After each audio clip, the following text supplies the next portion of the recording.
ए बा केटी घर कति आउँछ के आइपुग्ने आँट्यो तँलाई चाहिँ केटी भेट्ने कति हतार भएको अब हतार हुँदैन त तपाईँको बिहे भएर म त 6 जन्मिसक्यो मेरो कहिले बिहे हुने कहिले 6 जन्मिने छिटो जाउँ न आज बेलुका बिहे गर्नुपर्छ के खै बाजेले अब आधी बाटोसम्म लिन आउँछ भन्थ्यो ओ सुब्दा साहब यता यता त्यहाँ रहेछ ल बाजे दर्शन बाजे केटी घर कता हो के हो केटी कहानी केटी को कस्तो गुण बैगुण के छ सोधेर पो जानुपर्छ त ह्यात्तिरका सुब्दार साहब गुण बैगुणको त कुरै नगर्नु न केटी त 31 लक्षणले भरिपूर्ण छ भने बाजे केटी त 32 लक्षणको हुन्छ हैन ए बा केटीसँग 31 लक्षण छ मसँग एउटा मात्र लक्षण छ दुईजना जोडा 32 भइहाल्यो नि पुगेर त्यति भयो कति लेख्ने गरे भने ए बाजे मैले बिहे गर्न आए मान्छे केटी त हो नि केटी त केटी हो भइहाल्यो नि केटी भएपछि म त पुगे के बा तैँले भने हुन्छ केटीको धन सम्पत्ति के छ सोध्नु पर्दैन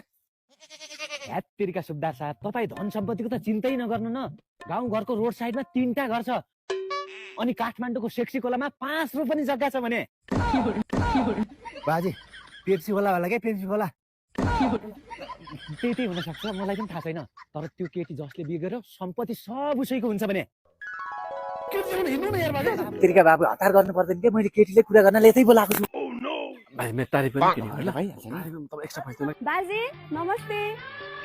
ओहो नमस्ते आऊ आऊ नानी केटी ल सुब्दार साहब केटी यही हो के बाह्र सोधिरह नि मलाई मनपर्छ भइहाल्यो नि हेर्नु फेरि जानी भएको आजभोलि केटीहरूको केटाहरू हुन्छ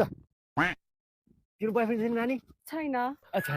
नानीको बोयफ्रेन्ड छैन बुढा थियो डिभोर्स भइसक्यो त्यही भएर नानीले अर्को बिहे गर्न खोज्या ए बाजे हजुर डिभोर्स किन किन हुनु नि बाबु यो नानीको बच्चा हुँदैन रे त्यही भएर बुढोले डिभोर्स दिएको 32 लक्षणमा एउटा लक्षण कमी भनेको यही बच्चा नभएर के भयो त अहिले कस्तो कस्तो प्रविधि आइसक्यो होइन बा बा ए बा यहाँ आउनु कहाँ त्यो म त्यहाँ आउनु तँ चाहिँ आइज त्यो बच्चा नहुने आइमसँग बिहे गर्छ